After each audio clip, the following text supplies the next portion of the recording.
ভাবুন তো একটা পরিস্থিতি, বিধানসভা নির্বাচনের রেজাল্ট আউট, রুলিং পার্টি হেরে গেছে, কিন্তু বিদায়ী মুখ্যমন্ত্রী বলছেন আমি গদি ছাড়ব না, আমি পদত্যাগ করব না।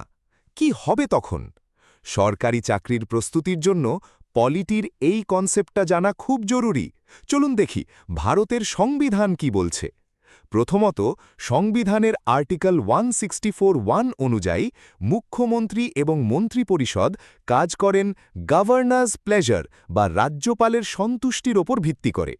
এর মানে এই নয় যে রাজ্যপাল নিজের ইচ্ছে মতো কাউকে সরাতে পারেন, কিন্তু যখনই কোনো দল বিধানসভায় মেজরিটি বা সংখ্যাগরিষ্ঠতা হারায়, তখন সেই প্লেজার বা ক্ষমতায় থাকার অধিকারও স্বয়ংক্রিয়ভাবে শেষ হয়ে যায়।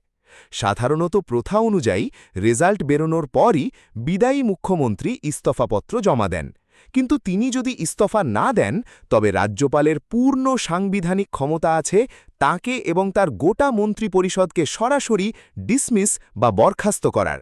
কারণ গণতান্ত্রিক ব্যবস্থায় সংখ্যাগরিষ্ঠতা ছাড়া ক্ষমতায় থাকার কোনো বৈধতা নেই।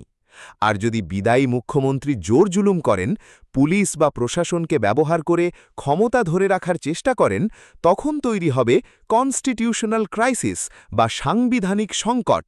এই পরিস্থিতিতে রাজ্যপাল কালবিলম্ব না করে রাষ্ট্রপতিকে আর্টিকেল 356 অনুযায়ী প্রেসিডেন্টস রুল বা রাষ্ট্রপতি শাসন জারির সুপারিশ করতে পারেন। কেন্দ্র সরকার তখন সরাসরি রাজ্যের নিয়ন্ত্রণ নিয়ে নেবে। একবার বিদায়ী সরকারকে সরিয়ে দেওয়ার পর রাজ্যপাল নতুন জয়ী দলের নেতাকে সরকার গড়ার জন্য আমন্ত্রণ জানাবেন এবং নতুন মুখ্যমন্ত্রী শপথ নেবেন।